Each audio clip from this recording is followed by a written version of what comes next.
Hi friends, Mindy here. I have a process video for you today. I'm going to be creating a little junk journal out of some old envelopes. These are envelopes that I've had in my stash forever. They are back kind of from my card making days, which was forever ago.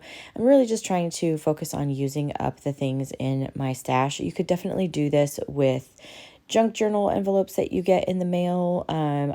Those are fun to use actually because you get different sizes and shapes and stuff.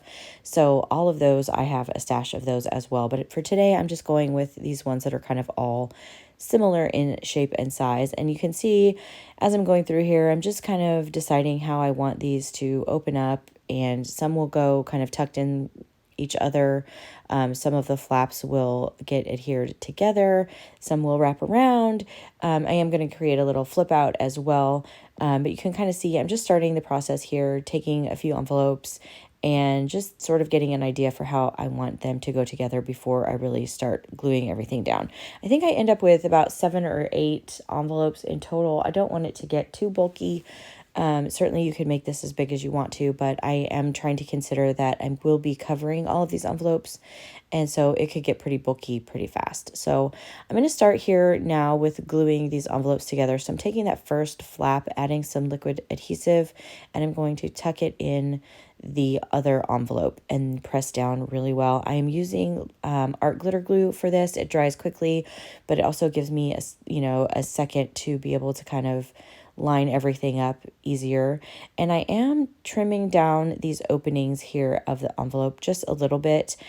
This is all going to end up getting, kind of covered with paper, but what this is going to allow for is as this journal kind of bulks up, I will be able to still get things in and out of the pockets easier because that opening is just going to be a little bit wider, especially near like what will end up being the gutter basically.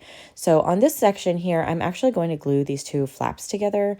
And then once everything is done and I've covered the pages, I will either turn these into a tuck spot or a pocket, or I may even just add another piece of paper over the top of it. But for right now, it's just going to hold the next two envelopes together. So you can kind of see if you glue it down, you can kind of make a tuck spot. You can add paper over the top of it and make a pocket. You can do all kinds of things. But for now, I'm just going to leave it as it is. And then I'm going to do the same thing, but this kind of facing the opposite way now, where I'm adding adhesive on the little envelope flap and then tucking it into the next envelope. That's just going to give me a little pocket there. I'm trying to decide how I want to do that section. I am going to trim down, again, all of the little openings here. I'm not going to make you watch me do that, but I do that on all of those inner kind of envelope openings. And here I'm just kind of deciding, again, how I want to do this. I think I'm just going to tuck another envelope sort of in the center of these two, just to add another layer, another section of pockets. And then when I go back to add my my like decorative papers, some of them I glue down and as pockets, and then some of them I don't. So I will kind of show you how that looks in a minute, but I'm just going through here and tucking all of these in. I'm going to add this last one here, and then I decided to leave that one kind of as a pocket in the back side, if that makes sense. So that will, I can tuck something in there. It's not going to have the same kind of opening, but it will still function. And then I thought it would be fun to have a little flip out. So I'm going to glue this envelope sort of on the inner piece. So this little section here is actually going to flip open like that. And so you'll have the two kind of three basically inner pockets, and then this will fold over. And then I'm going to add this one little envelope at the end here. And I think that's going to be about enough for me. It's going to have plenty of places to tuck things and write stuff and all kinds of fun things once we get this all covered. But I am going to add that last little envelope, and then I will deal with decorating the cover later. But this is how the structure of this kind of comes together. So you can kind of see all of the different pockets and places to tuck things in here, and then this little flap or flip out, and then this last piece that makes up what will make up the cover. And I haven't decided how I want to cover that yet, so I'm going to leave that for the end. But I am using these papers from the Junk Journal Studio. These were available as a freebie, but I believe they're available in her shop now. This is the All Things Roses collection. These are the papers that were available. There, I think, are 52 or so of them. And then there's another selection of ephemera as well. And so basically what I'm doing is using these envelopes and just taking a pencil and marking the size of them, and then I'm going to trim them down to fit. I'm not going to make you watch me do this whole part because this is really just sizing paper and gluing it down. I will kind of show you what it looks like when I get it all covered. And then I'll do a part 2 of this video as well, where we, fill the pockets and decorate the pages and all of that kind of stuff. But this is just kind of the structure of creating this journal. And you can, like I said, make one out of any size envelope, any junk mail, anything you want to. Even envelopes that you've opened, you can just close them back up, basically glue them or add paper over the top or whatever, if you want to create your own. So you can kind of see I did use a little circle punch and kind of make a little thumb notch just to get in and out of those pockets a little bit easier.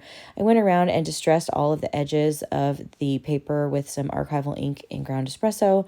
And then I'm going to show you kind of just adding a couple of these pages in here. This is not rocket science. I'm really just gluing down paper, but just so you can kind of see how this comes together. So I did distress all of the white edges of the envelopes just so that any of my papers, if they're not cut perfectly, you're not going to be able to notice as much. And then I do distress the edges of the paper that I'm gluing down as well, just to give it that nice vintagey look here. And then again, I'm just going to leave this flap until I have covered all of the pages, and really decide how I want to use that little section there. This piece I'm going to glue down, and I'm gluing these two pieces straight down. So there's not going to be pockets, but I will probably add pockets or belly bands or something over the top of here. And then of course I have that little flap that may end up as a pocket, or I may add some like rectangle pieces over that to kind of even it up instead of having the triangle. Not really sure yet, so we're just going to leave that one and move on. And then I'll do a quick flip through. I did make this one just a little bit too long. It's just going to trim that down with my scissors, being careful obviously not to open up the actual envelope. And I needed a little bit more glue along the edge there. And then I will do a little flip through once all of these papers have been added in. So I haven't done the covers yet. I'll do that probably last. And then I left that little flap. You can kind of see I have the pockets here. This one I will add belly bands. There is that tuck spot in the back. And then this is where area that flips out. And then this last little section here, and then the back cover. So if you liked this video, give it a thumbs up, subscribe to my channel if you haven't already, and until next time, bye.